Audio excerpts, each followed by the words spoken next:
Please be seated.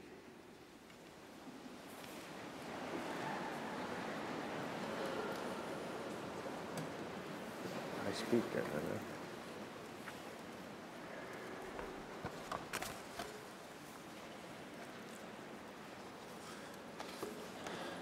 Good afternoon, everybody. I think it's just after 12, so I say good afternoon. Before the ceremony of conferment of degrees begins, I just want to take the opportunity to welcome you all to our cathedral, the Metropolitan Cathedral of Christ the King, for this Hope University winter graduations. There may be some of you here as guests who will be visiting the building for the first time. So just a brief word about it. It is the cathedral church for the Roman Catholic Diocese of Liverpool. Although it is almost 50 years old, due to its circular shape, extensive use of coloured glass, and the modern materials, and the unique design of the building, it still feels very new and innovative today. It's a place of prayer and regular worship for many people within the city and this local area. It's also an important landmark and symbol of the Christian faith within this city, as is our sister cathedral down the road at the other end of Hope Street. So on behalf of the cathedral, I offer my congratulations to all those receiving degrees today and to their families and guests.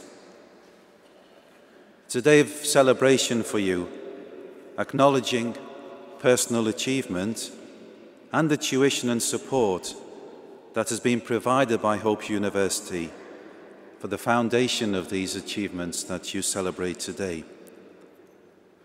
It is fitting that we gather in this place because we also need to thank God for all that has been achieved and seek God's blessing and guidance for the future. Thank you.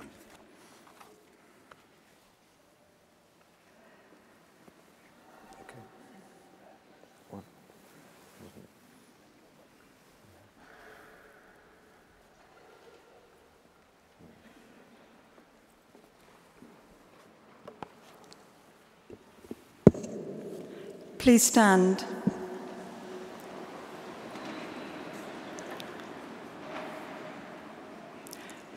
Let us pray. God of wisdom, fill us with the truth that sets us free.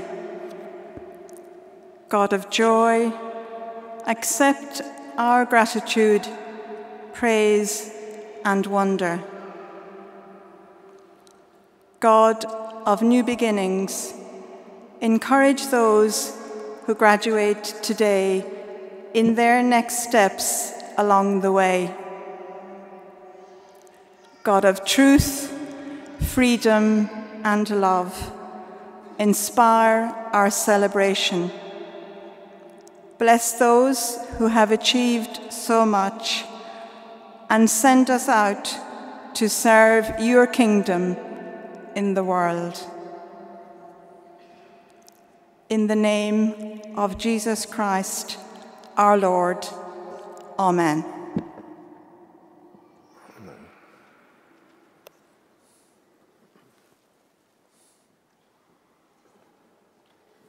Sit down.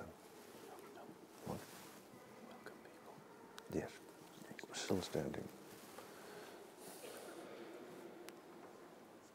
Lord Lieutenant, Vice-Chancellor, ladies and gentlemen, I'm very honoured to be Chancellor of this university, and I'm very pleased to welcome you here, particularly those who have sons and daughters who are getting their degrees from me later today. I'm very grateful to Canon O'Brien for allowing us yet again to use this magnificent cathedral for our degree ceremony. And I think everybody here would agree with me that it is an entirely suitable place for us to have this ceremony. I declare open this congregation for the conferment of degrees. Please be seated.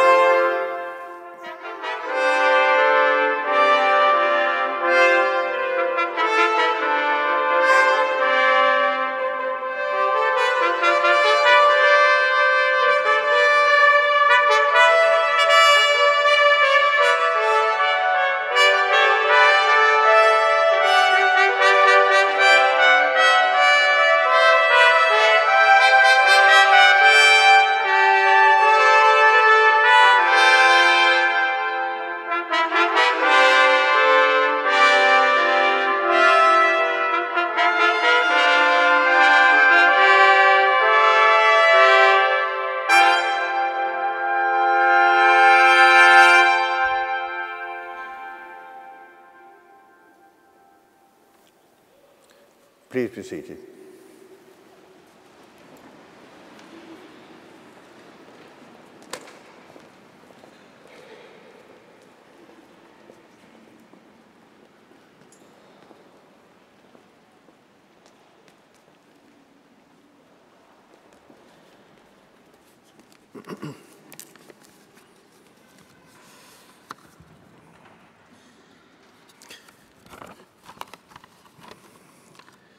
Chancellor, my Lord Lieutenant, distinguished guests, including today the Rector and Head of the Catholic University of Angers, a partner of the university, delighted Rector that you could be with us, and together with your wife.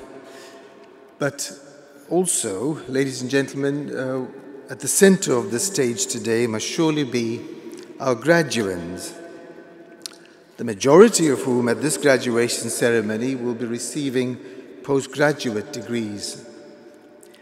We offer our warmest congratulations to them and shall do so individually in just a short while. These are hard solo achievements, often with a lot of support from families and friends. And there is no opportunity except this one for us to thank parents and all these generous supporters of our students. And while the academic achievements were the graduands, of course, we all share in the joys of their success. Hence we gather in the way we do as a university in full color. When I graduated for the first time, the guest speaker at the ceremony was the writer Alan Paton, whose well-known novel, Cry the Beloved Country, tells the story of the devastating effect apartheid had on the lives of people in South Africa, especially those who are not white.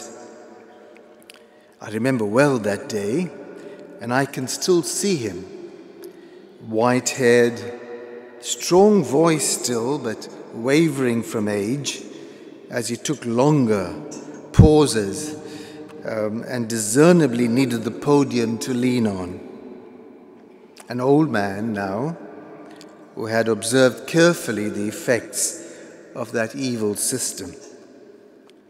His audience were us, the students, who as non-whites were victims of apartheid, daily weighed down by institutionalized racialism that determined the way we live, where we were allowed to go, and where we were not allowed to go. I remember what he said some 40 years ago now. He looked at us seated as you are today and offered two pieces of advice. In the difficult circumstances you find yourselves, he said, may I make two suggestions. No matter how bad things get, don't lose your sense of humor,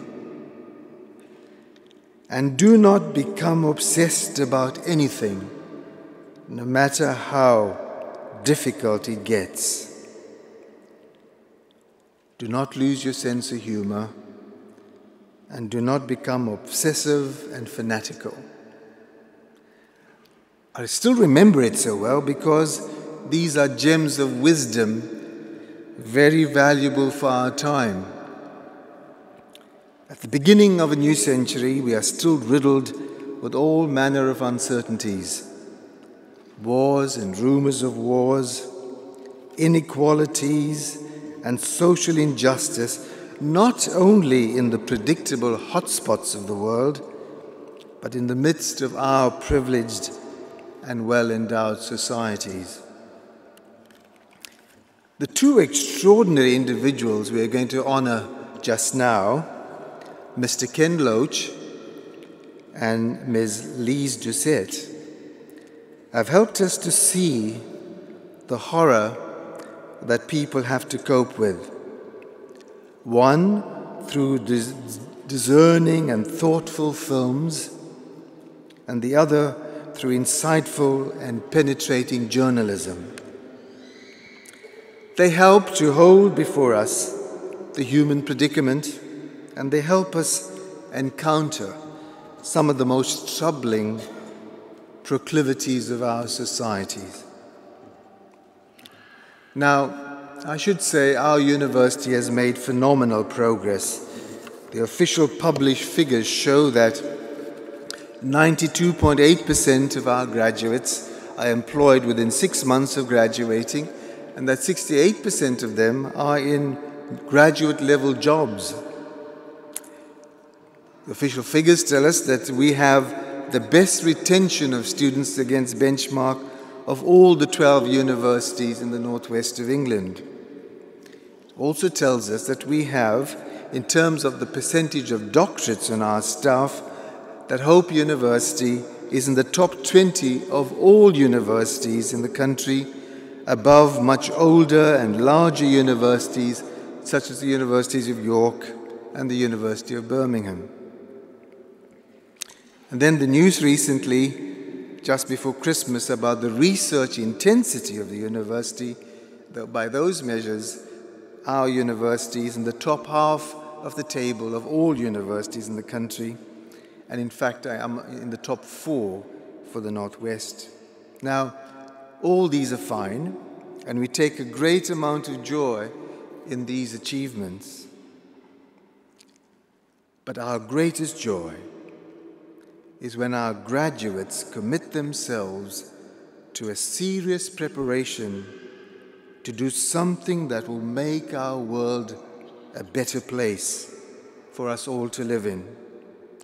Graduates will use their gifts and their vocations to help others, to help build a more caring society. The corporate plan of the university says that the quest for truth is a triune quest: the quest for truth, the quest for beauty, and the quest for goodness. That's what we say in our corporate plan. But it is through our graduates that we achieve these high ambitions, making society more truthful, making wherever we find ourselves more beautiful, and adding to the depleting store of goodness in the world. Every time we hear of the success of one of our graduates, we are filled with far more joy than all these performance indicators that we are measured by and which I've just mentioned. And so, ladies and gentlemen, graduands, you leave us after this graduation as our alumni and lifelong friends of the university, but you also leave us as ambassadors of hope. Let us then go forth with confidence to make a difference for good. Thank you.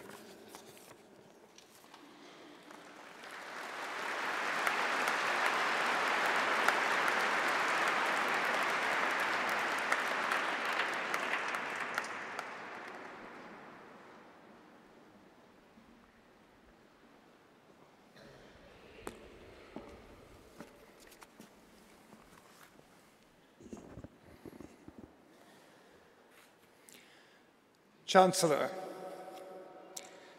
by virtue of a joint mandate of the Senate and Council of the University, Lise Doucette is to be conferred with the degree of Doctor of Humane Letters, honoris causa, of the University. Many of you will already know Lise Doucette as a high-profile reporter on the BBC, with which she began working in 1988. We can measure her achievements since then in several ways.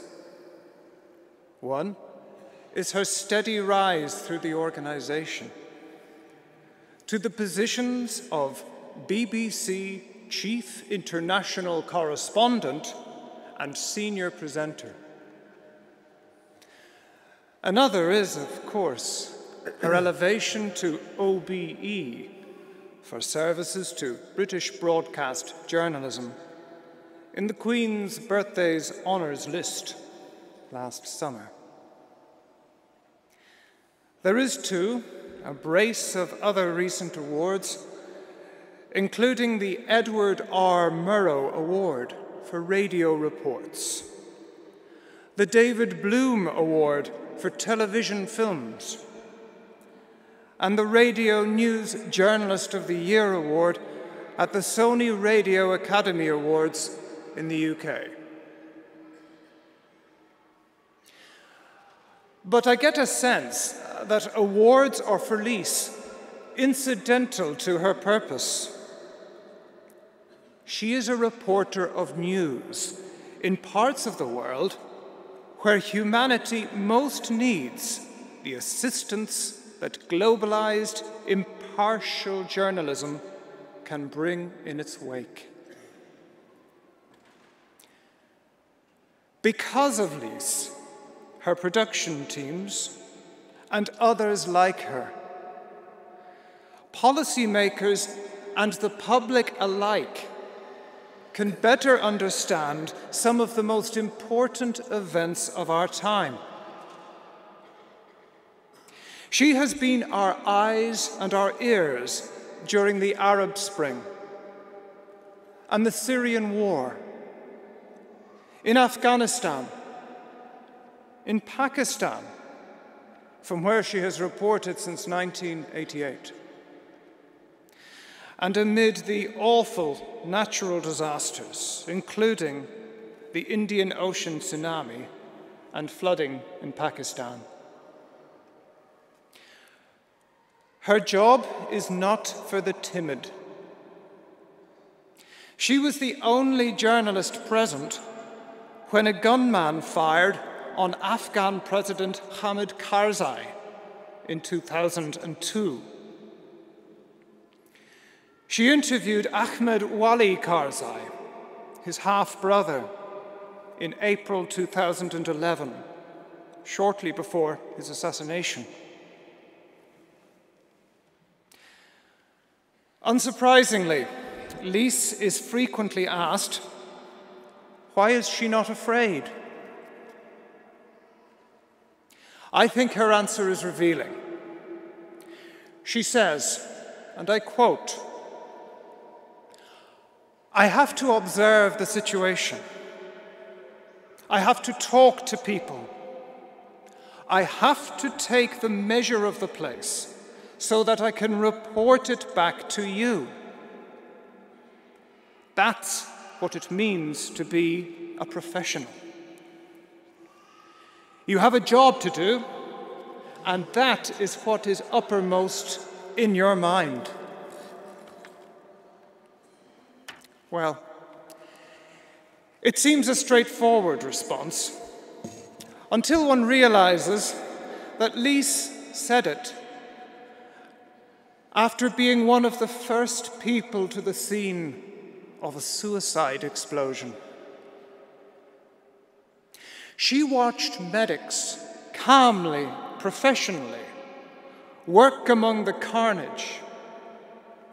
And from then on, it seems to me, she set her professional benchmark at the pitch of those who seek to save lives in the most difficult of circumstances. I would ask our graduates to consider the difference Lise has made since earning her BA from Queen's University in Kingston and a Master's in International Relations from the University of Toronto. Can you reach her standards? Chancellor, on this graduation day, it is fitting that we honour a role model for tenacious reporting without borders. Thus, I present to you this distinguished woman for admission to the degree of Doctor of Humane Letters honoris causa in this university.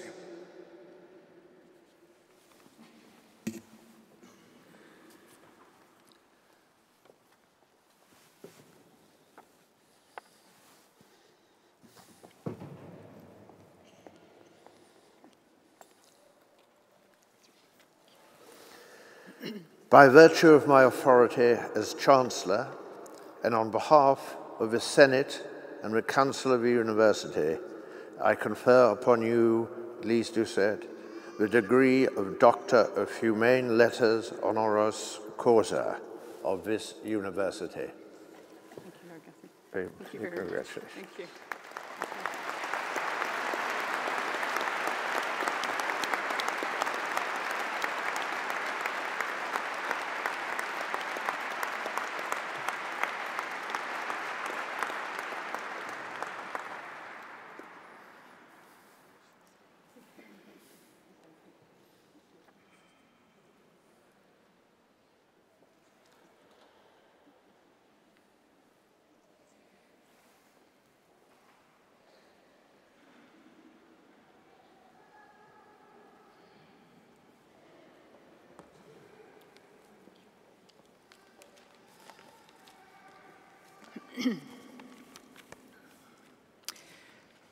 Good morning.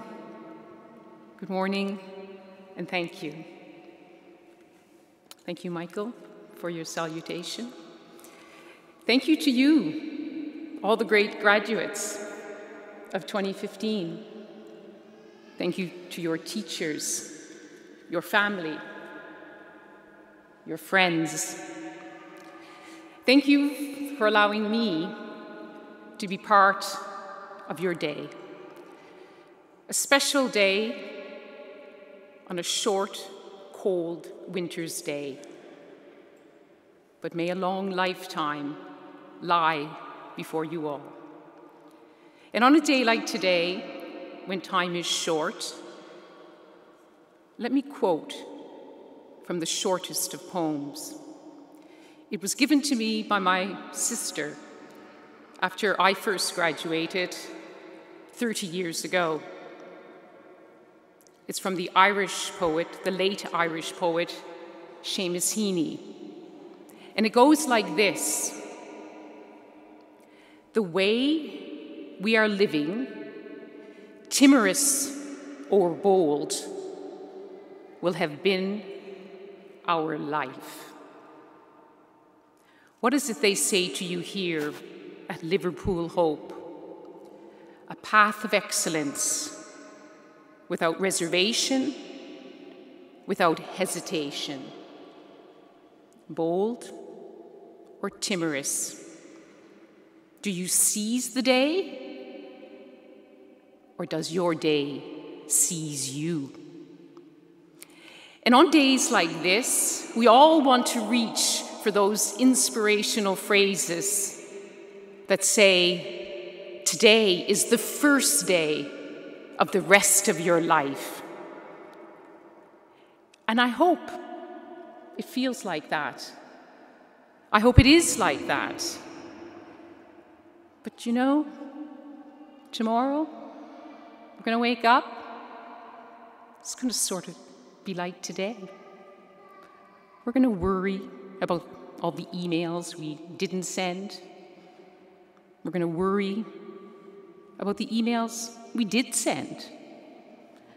We're going to analyze and agonize about that guy or the girl who walked by and didn't say hello, and you think, oh, maybe he doesn't like me. And we're going to think, oh, I ate too much. Oh, I drank too much. Those are the lives we live.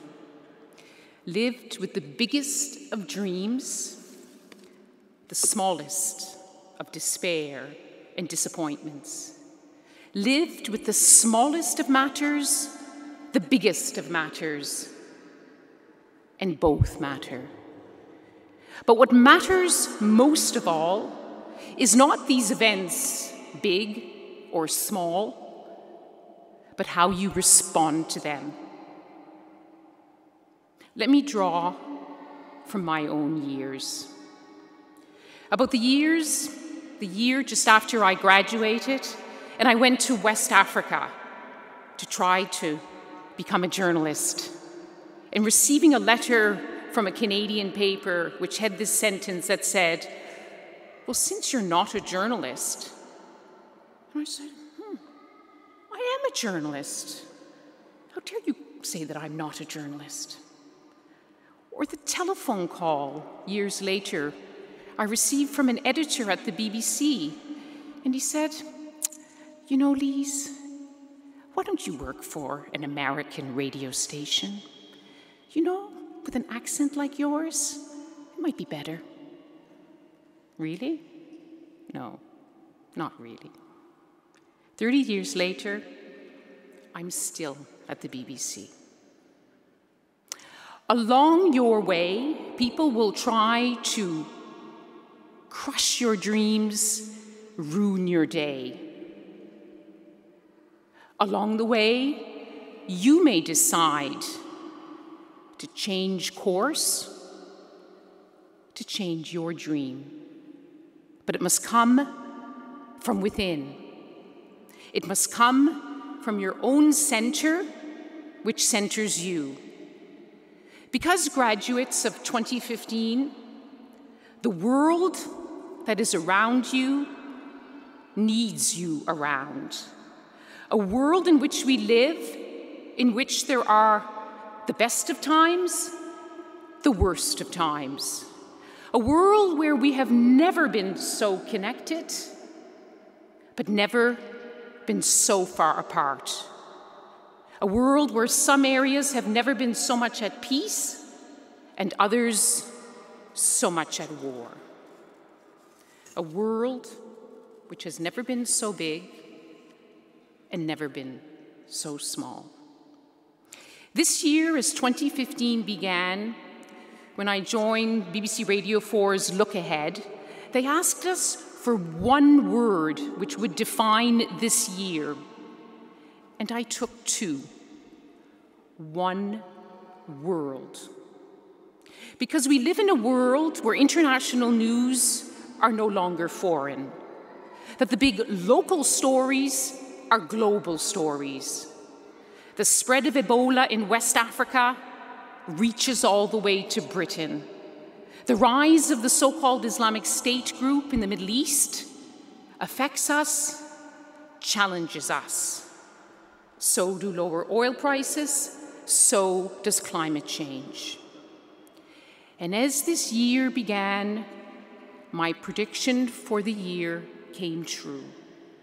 On the 11th of January, on a cold winter's day in Paris, where nearly 50 officials, presidents, prime ministers, and kings came to Paris to stand shoulder to shoulder with French leaders and with the people of France.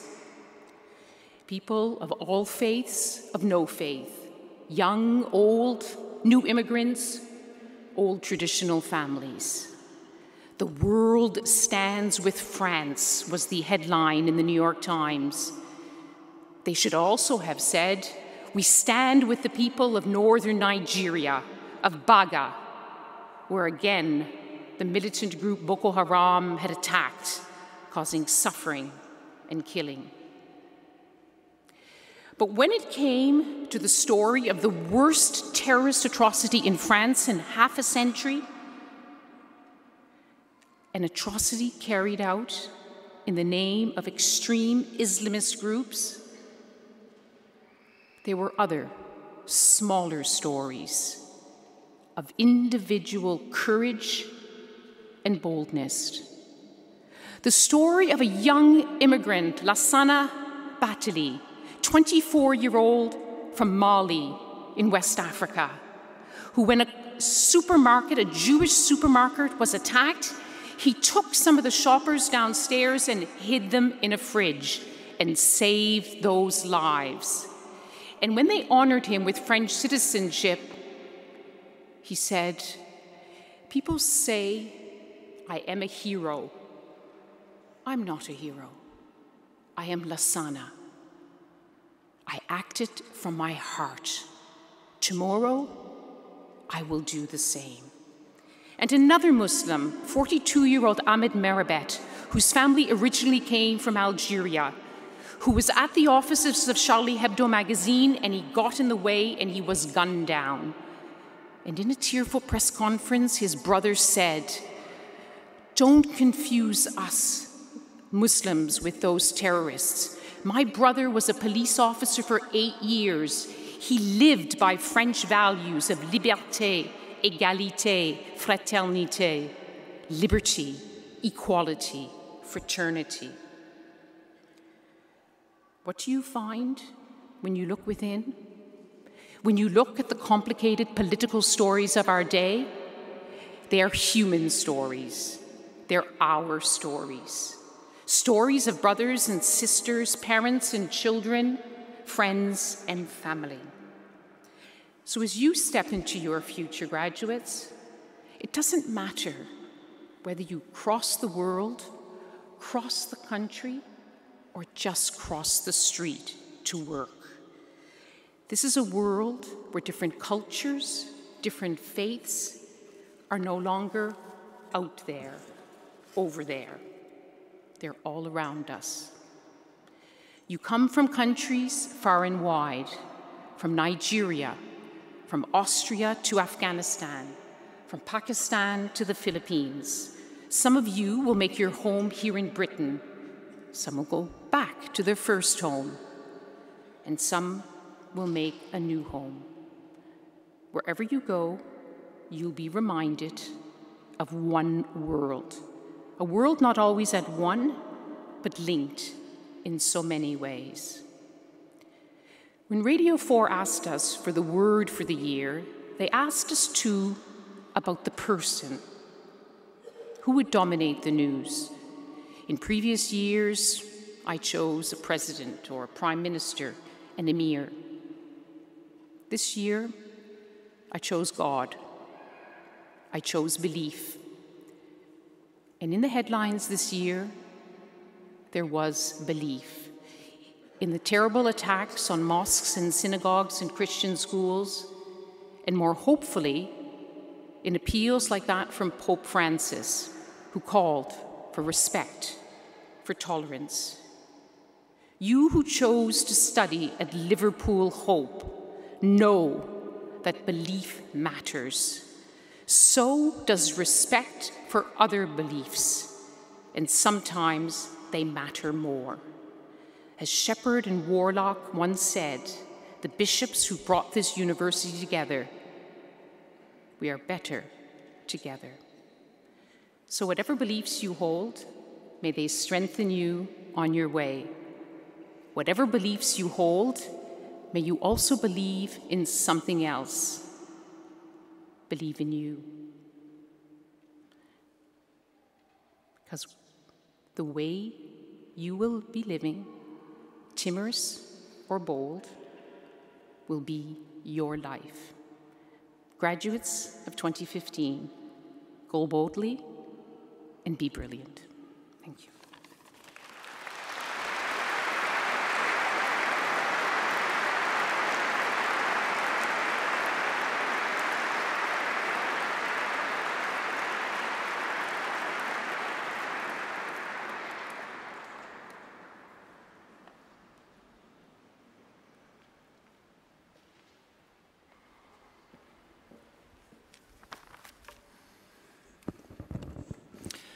Chancellor, by virtue of a joint mandate of the Senate and the Council of the University, Mr. Ken Loach is to be conferred with the degree of Doctor of Humane Letters, honoris causa of the University.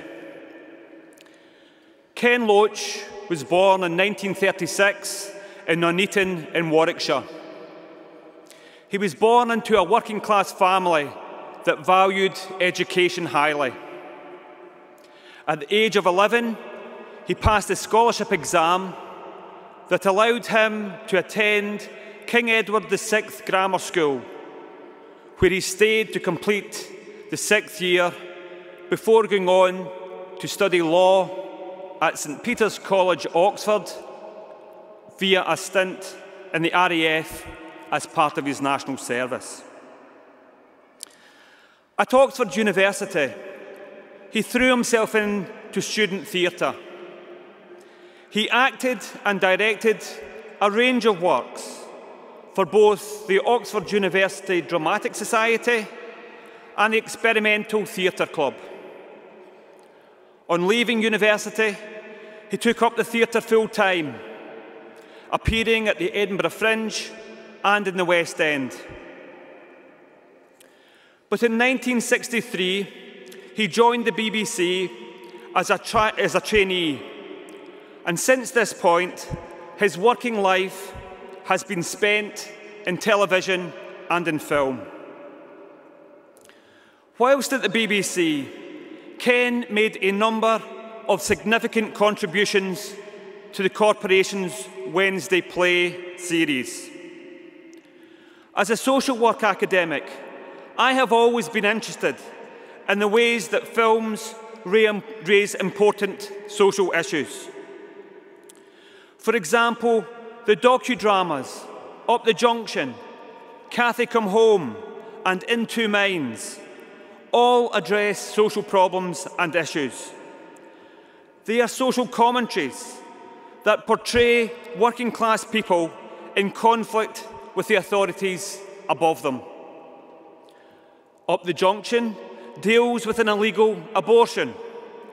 Cathy Come Home looks at the impact of unemployment and homelessness on family life, and it looks at the role of social service departments in attempts to control and manage the poor and those living on the margins of society. Whilst In Two Minds looks at the story of a young woman diagnosed with schizophrenia and her experiences of the mental health system. These are themes that Ken would return to later in his career through films such as Ladybird, Ladybird, which poses, once again, serious questions for anyone entering social work. In each of these docudramas, Ken's work is empathetic to the story leads without ever being over-sentimentalised. The politics of the situation unfolds as the film or drama progresses without ever being preachy. Coinciding with his work for the Wednesday Play, Ken began to direct feature films for the cinema. One of his earliest films, Kes, has been listed by the British Film Institute as one of the best British films of the 20th century. During the late 70s and 1980s, Ken found a lot of his material was affected both by poor distribution and by political censorship. In 1982, he was commissioned by Channel 4 to make Questions of Leadership, a documentary series on the response of the British trade union movement to the challenges posed by the policies of the Thatcher government. The programmes were not broadcast by Channel 4. Which Side Are You On? Was a film about the songs and poems of the Great Miners' Strike. It was initially withdrawn from transmission and was only eventually transmitted by Channel 4 after it won a prize at a documentary festival in Florence. In the late 1980s and 1990s, there was the start of a remarkable run of films that have addressed a range of personal and political issues. These include Hidden Agenda, dealing with the political troubles in Northern Ireland, Carla's Song, partially set in Nicaragua, and my personal favourite, Land and Freedom, which looked at the internal dynamics within the Spanish Civil War and Revolution. In May 2006, Ken won the Palme d'Or at the Cannes Films Festival for The Wind That Shakes the Barley, a film about the Irish War of Independence and the subsequent Irish Civil War. But these sweeping dramas, set against major political conflicts, were interspersed by films where political issues are addressed in more personal tales. It's a Free World is a story of one woman's attempt to establish an illegal placement service for migrant workers in London. And Bread and Roses is set against the story of the strike by LA janitors, many of whom were also migrant workers. Further, there have also been a series of films which examine personal relationships and where political issues are raised in the being of the characters themselves. A Fond Kiss explores an interracial love affair. Sweet 16, a teenager's relationship with his mother. My Name is Joe, an alcoholic's struggle to stay sober. His most commercially successful recent film is Looking for Eric, featuring a depressed postman's conversation with the ex-Manchester United football star Eric Cantona. His 2013 film The Angel's Share centres around a young Scottish lad who is given one final opportunity to stay out of jail. In the film, Paul Brannan from Greenock plays the lead role. He was an acting newcomer. In Bread and Roses, many of the participants were Latino immigrant cleaners. Some were also trade union and grassroots activists. This is something that Ken has often used in his films. Rather than employing method actors, he prefers unknown talent who have had some of the life experiences of the characters they portray. His work is characterised by a particular view of realism. He strives in every area of filmmaking to emphasise the genuine interplay between actors, to the point where some scenes in his films appear unscripted, though all scenes are carefully scripted, around which some improvisation can occur. In his working life, Ken has always worked in partnership with strong writers like Jim Allen, Barry Hines and Paul Laverty, and producers like Tony Garrett and Rebecca O'Brien. Throughout his work, the theme of social justice figures centrally. He embodies a commitment to filmmaking that tells entertaining and powerful stories that reveal important truths about the world in which we live.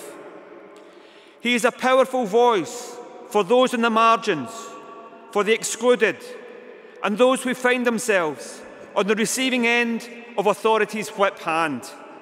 And for these reasons, he is an ideal candidate for an honorary degree in this university. Thus, I present to you this distinguished man for the admission to the degree of Doctor of Humane Letters, honoris causa, in this university.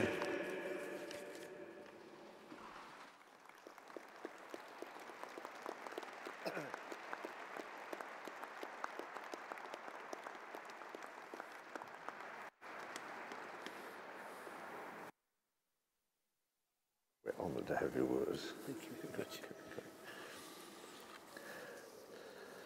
By virtue of my authority as Chancellor, and on behalf of the Senate and the Council of the University, I confer upon you, Mr. Ken Loach, the degree of Doctor of Humane Letters honoris causa of this university. Thank you very much. Thank you very much indeed.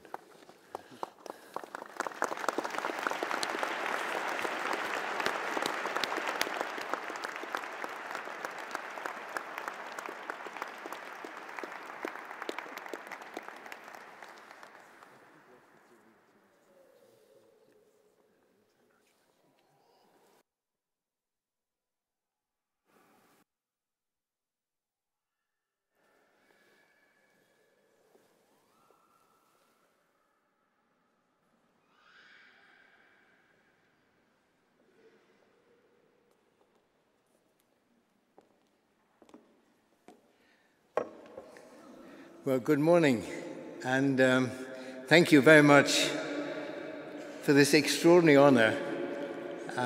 Thank you for allowing me to be part of your very special day and for meeting you all, for being alongside such a brave journalist as Lisa Doucette.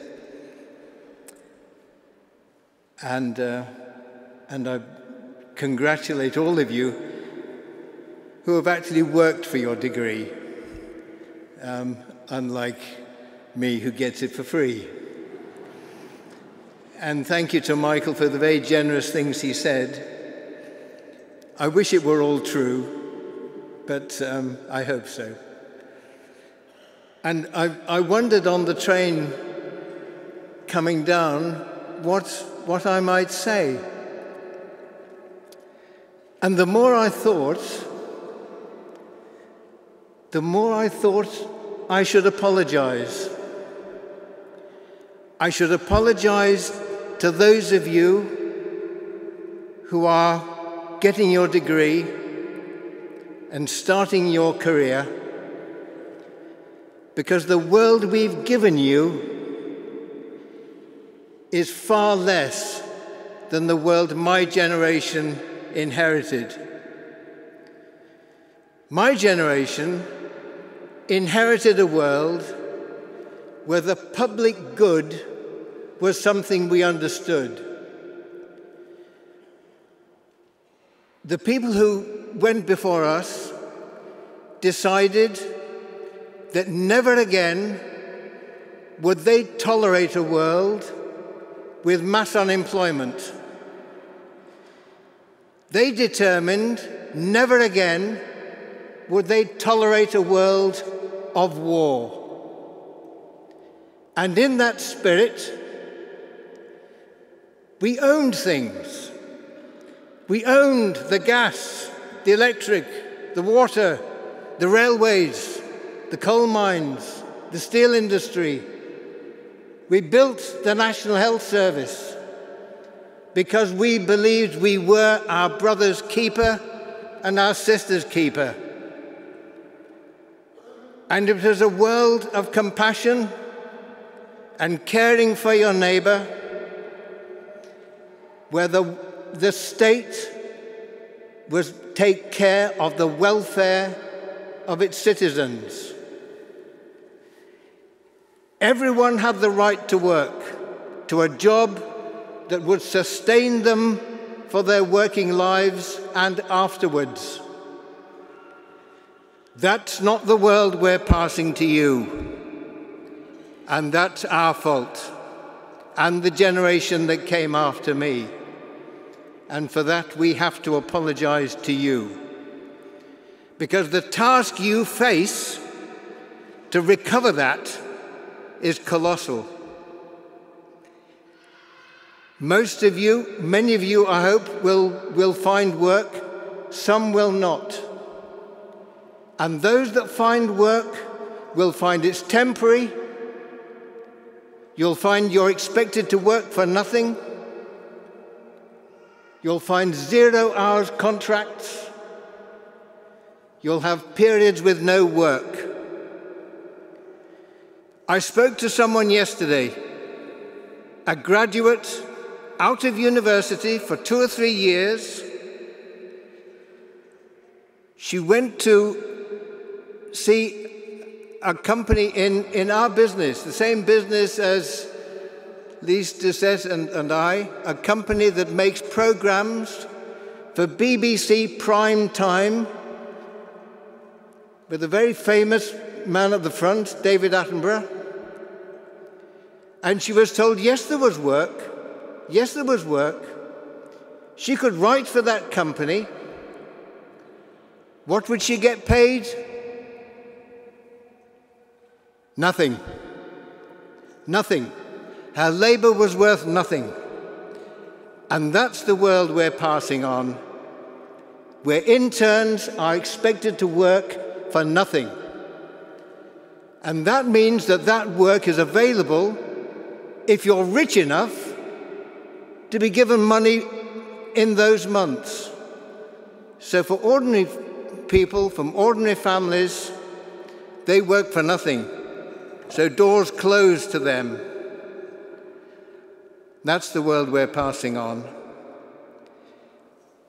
There's lots to say about this, and I know it's cold, but there was one thing I read again yesterday that I wanted to share with you. And it's a quotation from a Department of Work and Pensions decision, and it refers to when claimants who've had their benefits stopped. And of course, you will know here that claimants can have their benefits stopped because they couldn't make an appointment because they had to go to hospital, for example. Or one example, when their wife was giving birth, they missed an appointment. Their benefits were stopped. If your benefits are stopped, you're entitled to something called a hardship payment. And this is the interesting point, according to the rules, and I'm quoting here, it would be usual for a normal, healthy adult to suffer some deterioration in their health. And that's normal and to be expected. So in that case, you don't get a hardship payment. So consider that. Your state, your government is prepared for you to suffer ill health because you have no work. That's the world that we pass to you. Where's the welfare of our citizens in that? Where's the care that we should take of each other in that? That's a cruel world. It's a wicked world. It's a world of conflict, and you have to change it. Lisa very properly commented on the great support shown to the French when those politicians and statesmen went to show their solidarity with the people who had been attacked.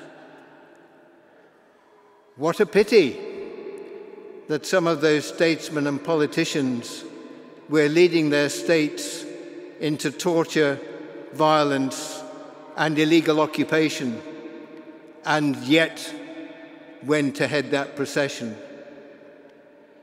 And one of the skills that you will have honed in your time here is to see through that hypocrisy.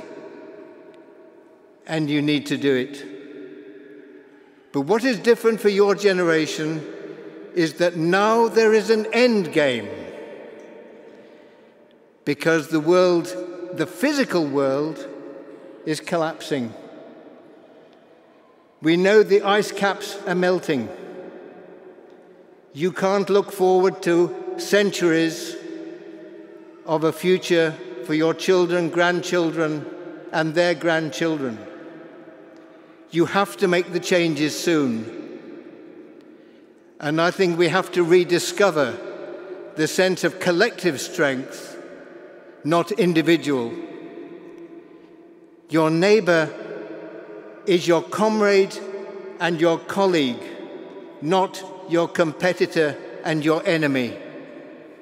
And that's the world that I hope you will build. And I just want to end with two quotations. One, they're contrasting. One is from a figure you will know very well, who's on your television a lot, Alan Sugar, a businessman. And he was quoted as saying, "There's nothing wrong with being greedy. If you're a businessman, that's what it's all about." Contrast that with a man who I think has rather more to offer, the writer John Donne, who wrote at the time of Shakespeare, and he wrote this: "No man is an island entire of itself. Every man is a piece of the continent, a part of the main. Any man's death diminishes me because I am involved in mankind, and therefore never send to know for whom the bell tolls. It tolls for thee."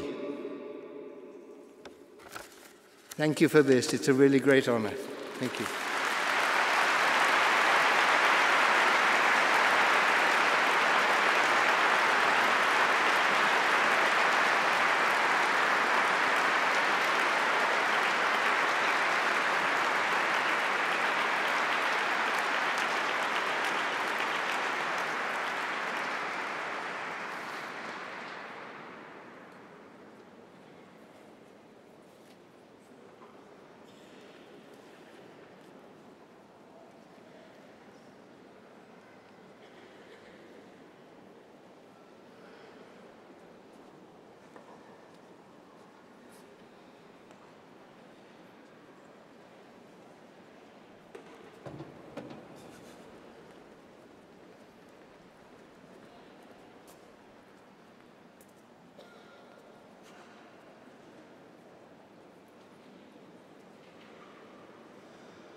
Chancellor, in the name of the Senate, I present to you for admission to the master's degree in this university the following candidates.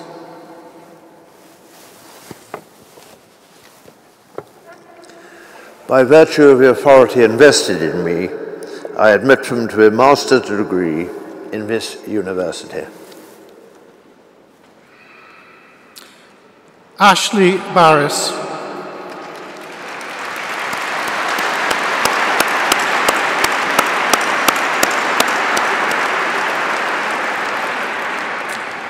Susan Beck.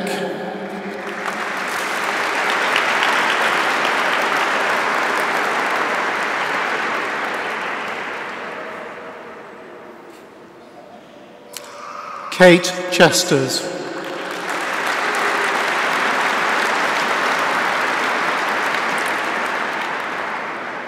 Reme Gadal.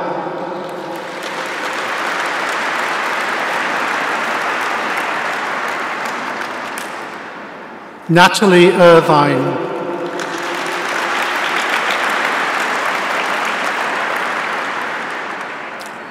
Emma Kelly.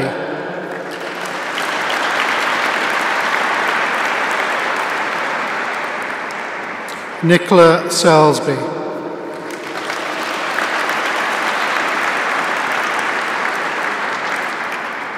Claire Walker.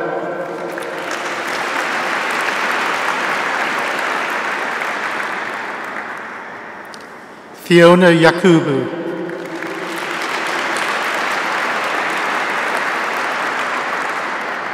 Jason Dye.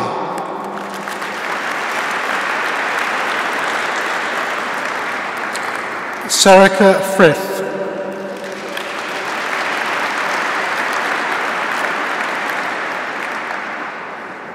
Ana Garcia Cabrera.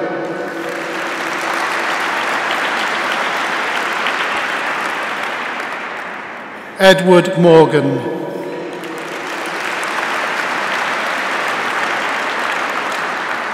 Sinem Serchioglu.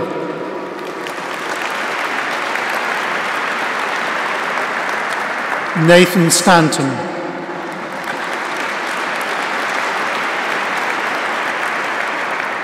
Christina Coleman.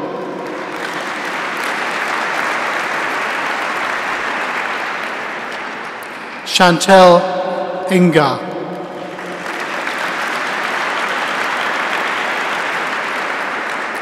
Daniel Brown.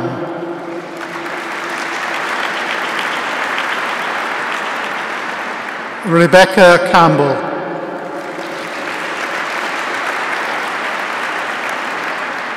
Lauren Dalby.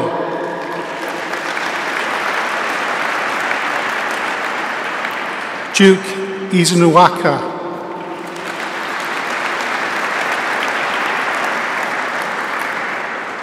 Ashley Hopkins.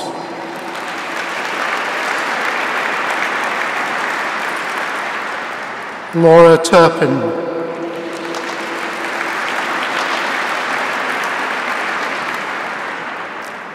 Ella Houston.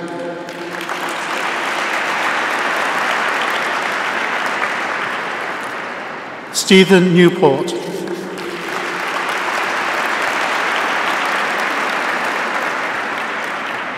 Nicola Blundell.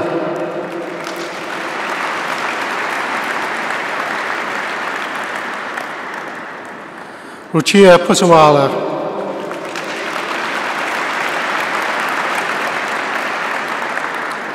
Abigail Majoki Stephen.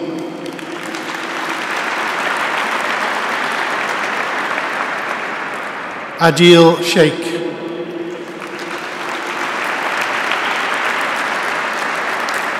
Victoria Maddox.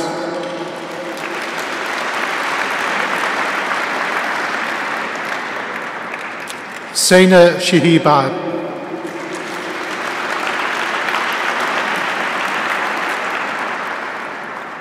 Katie Foster.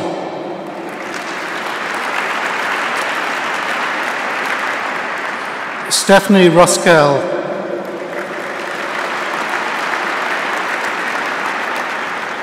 Catherine Smith.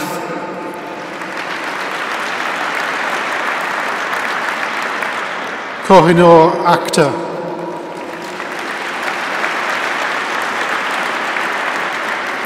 Katie Connolly.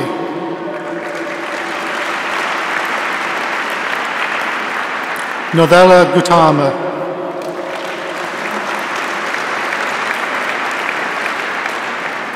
Jennifer Loughlin.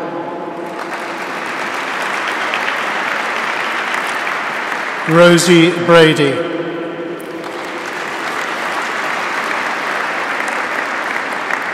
Elizabeth Harrison.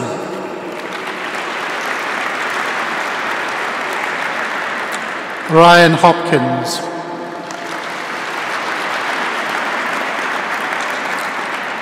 Fiona Johnston.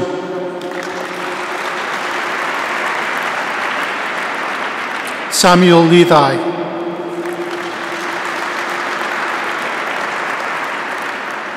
Paul Matthews.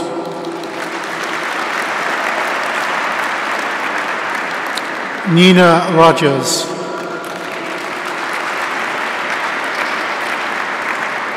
Alexander Alagassi.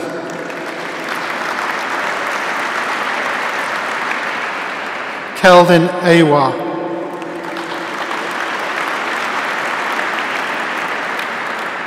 Tombira Doya.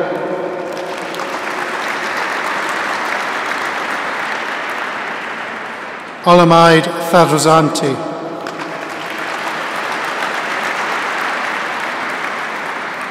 Ahmed Jalali.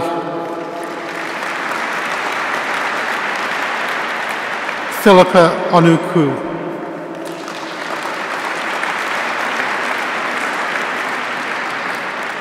Donald Walsh.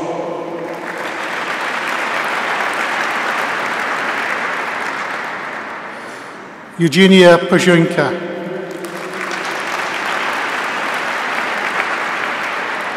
Andrew Hall. Adam Roberts.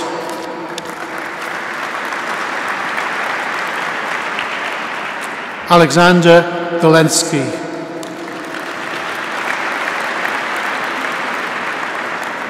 Tara Donnelly.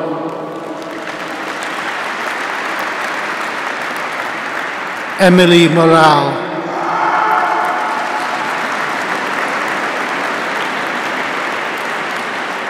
Cassandra Louise Patterson.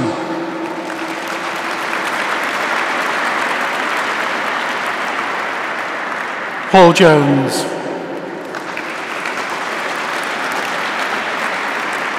Douglas Licketwood.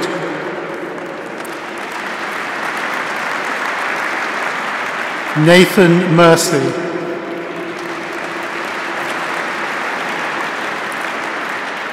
Abby Parr. Linda Bryson.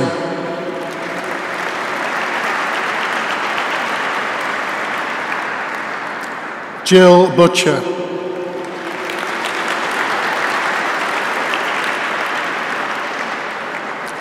Jennifer Connor. Lauren Daly. Alexander Hayden.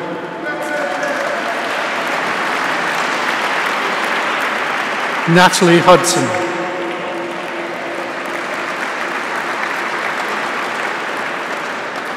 Victoria Jones.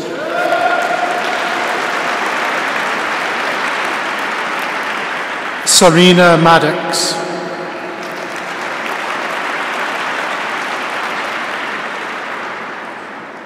Precious Mazanga.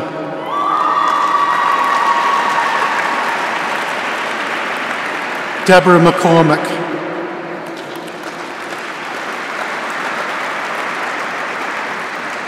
Laura McCormick.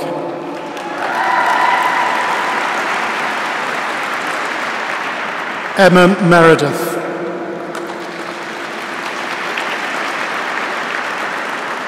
Tallulah Mathalura.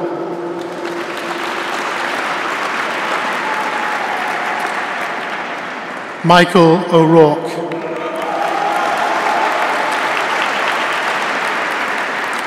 Louise Pitchers.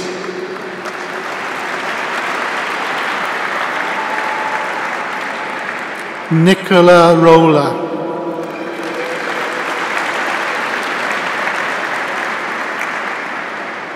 Kelly Sturgeson.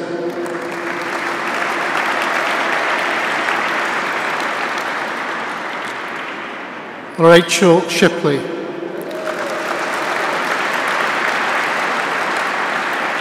Katie Simon.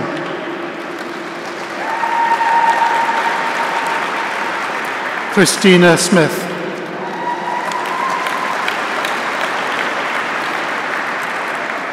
Mary Whelan.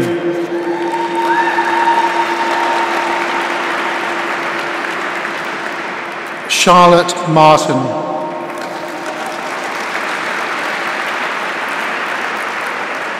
Shamea Spencer Kavanagh.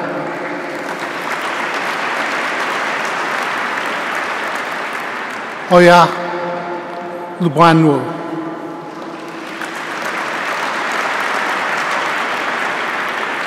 Tomislav Nikolic.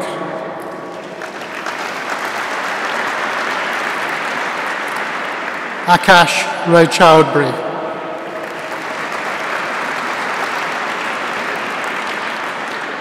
Muhammad Rizwan.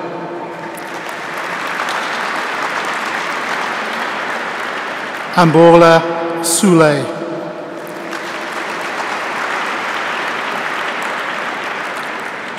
Rose Thompson.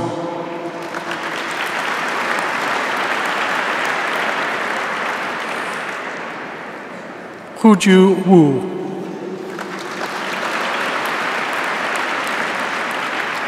Solomon Ishit. Mercy Giola.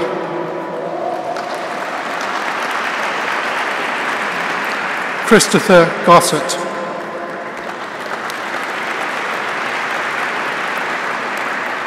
Jennifer Murphy. Kelly Smythe. Eokunde Abina.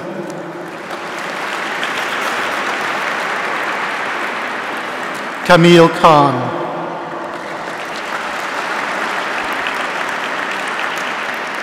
Muhammad Khan.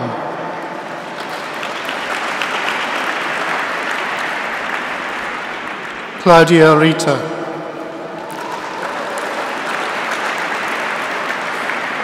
Suni Sanini.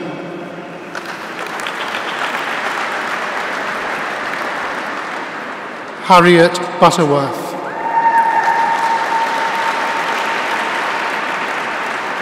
Siobhan Cambridge. Lily Edlin.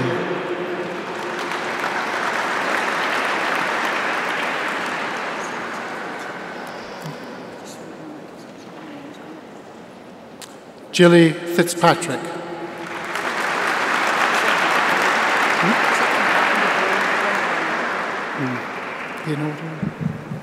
Sari Griffith.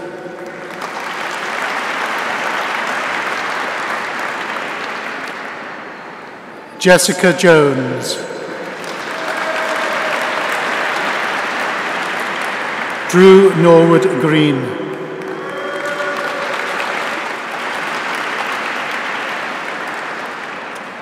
Marissa Pendlebury.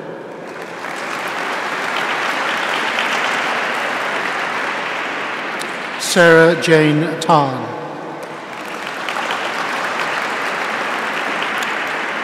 Paul Whittle.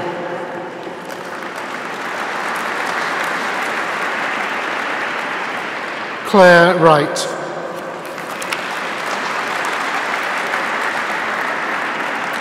Precious Arawalo.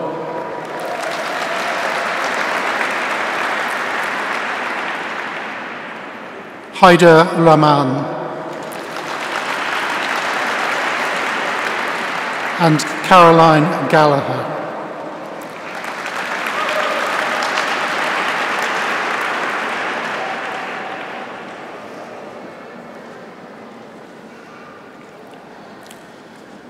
Chancellor, in the name of the Senate, I present to you the award of the postgraduate certificate in this university to the following candidates. By virtue of the authority invested in me, I award from a university. Andrew Bergen.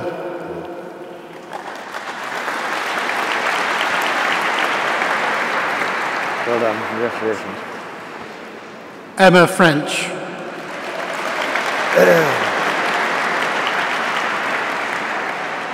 Well done, congratulations. And Catherine Plews.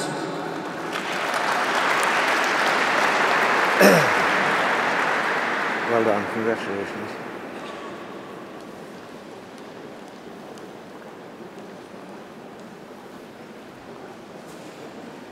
Where's it down there?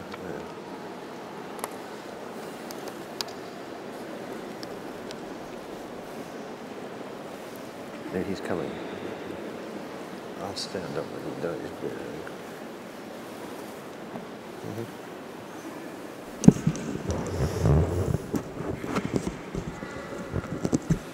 Chancellor, in the name of the Senate, I present to you for admission to the bachelor's degree with honors in this university the following candidates.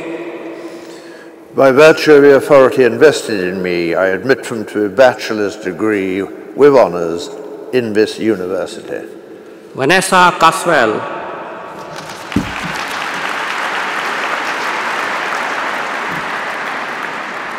Hannah Dixon,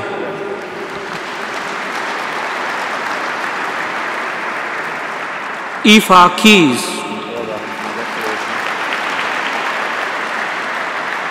Megan Rigby,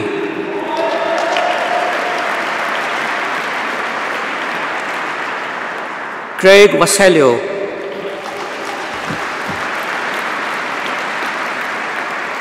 Adidambola Adiola,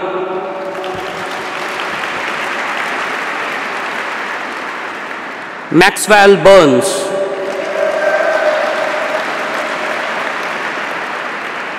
Namdi Ize,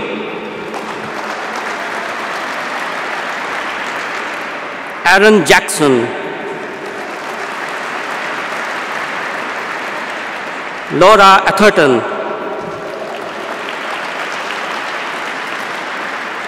Naomi Baldwin,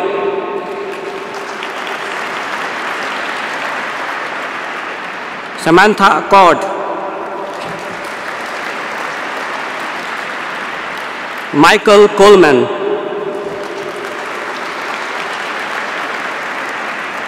Lauren Cooper,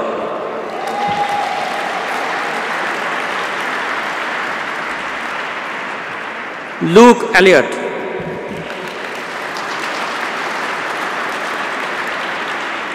Devon Hatton, Sophie Hatton,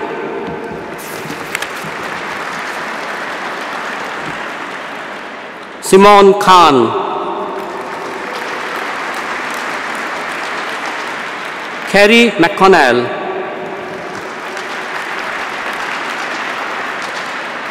Lauren McConlow,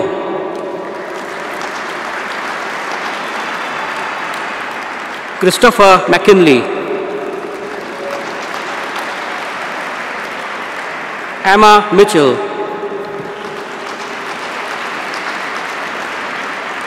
Kay Malloy, Joseph O'Brien, Oluwa Damilola Olusoji,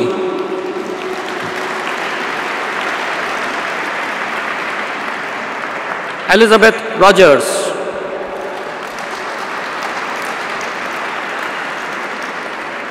Joseph Wall,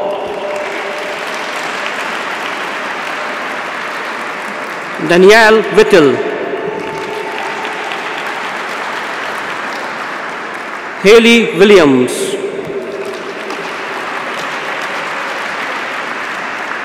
Michelle Wilson Drake,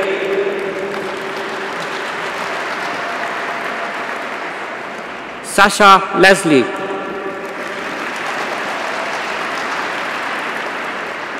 Ifra Muhammad Warsami,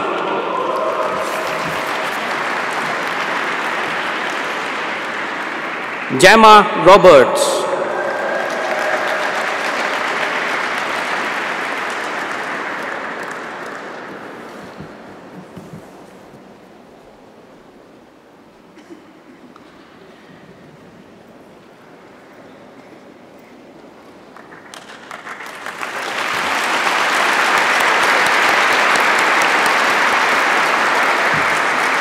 Sammy Jo Southern,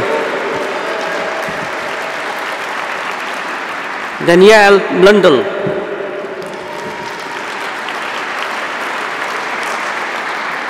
Amy Comerford,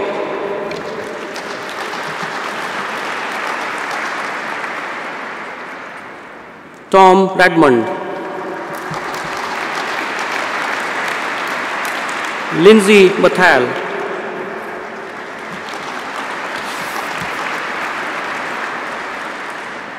Sophie Daly,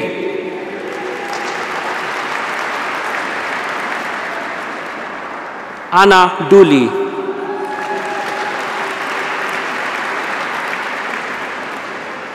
Sinead Gleason,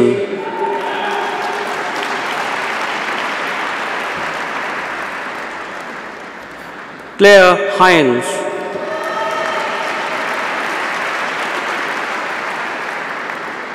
Shannon Owens,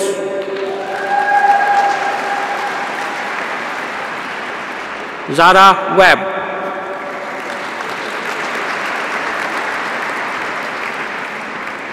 Harriet Wyatt,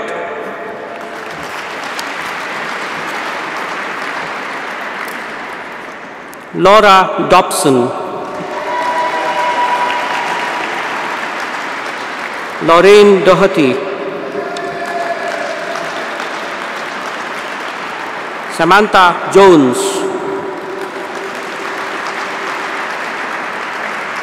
James Ryan,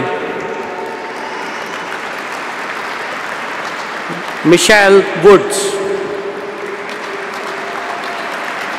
Jessica Andrews, Kaylee Fowler,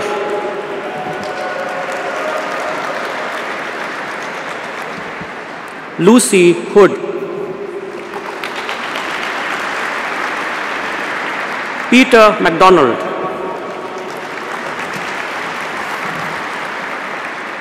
Rebecca Montfort,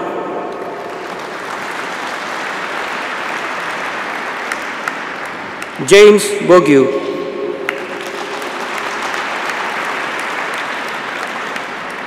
Peter Jenkinson, Roxanne Owings, Rebecca White,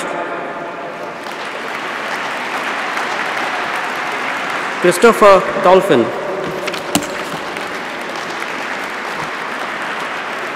David Flack,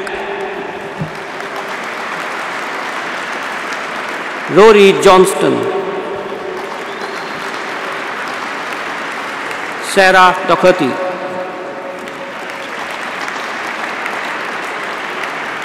Hannah Kelly,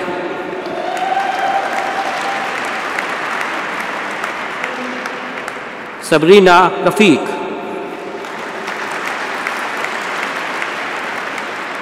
Hannah Shira,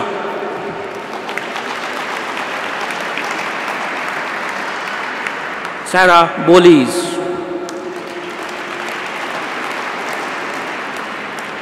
Anthony Kavanagh,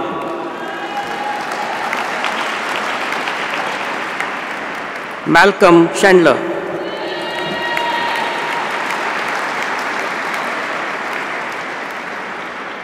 Natalie Christie,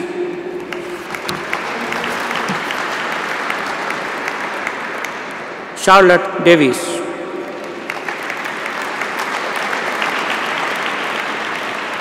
Amy Doyle,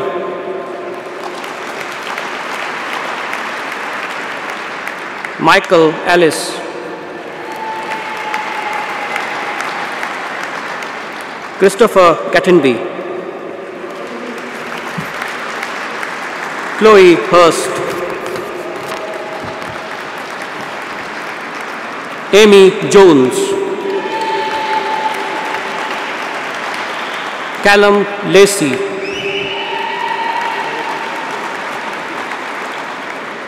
Abigail Leverage, Bethany Lucas,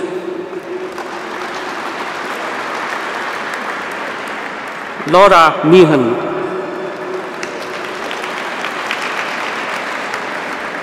Atiya Naz, Maeve O'Connor, Saoirse O'Neill,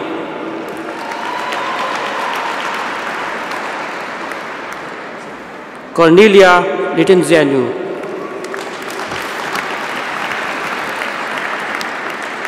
Laura Robbie,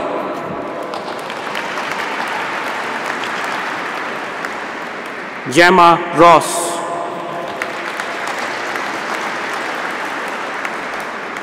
Holly Smith,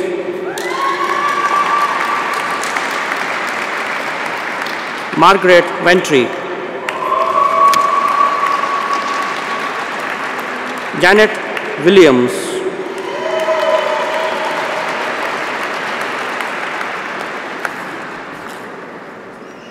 Annie Kilroy,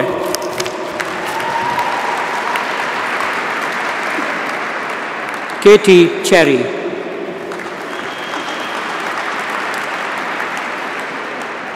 Wendy Johnson,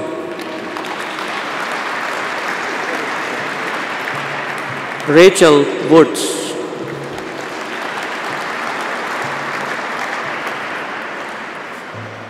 Nicole Mulholland,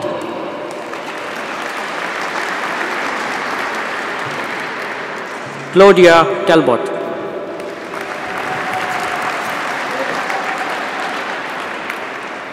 Angela Duhan,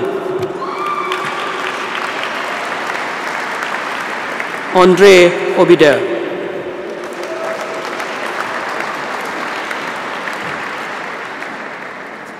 Aidan O'Neill,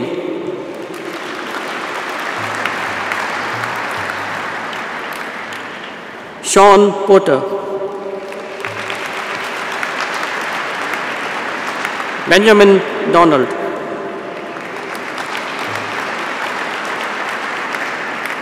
Grant Hartley,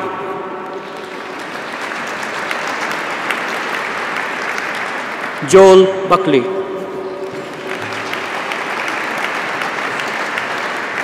Alexander Hadekar, Colleen Lannon,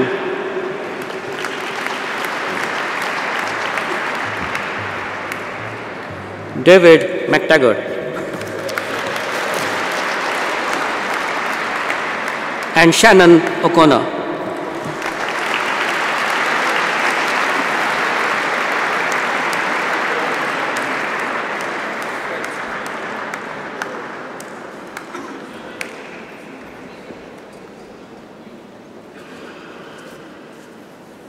Chancellor, I make application to you to confer the degrees listed on those candidates who have not been presented in person, but whose names appear in the program and who have indicated that they wish their degree to be conferred in their absence. I certify that they are worthy to receive those degrees, and I stand as proxy for them. I admit them to those degrees, and I accept you as proxy.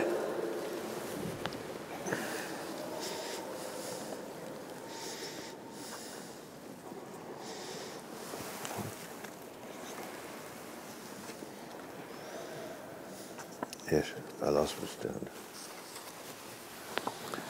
Could I please ask you to stand?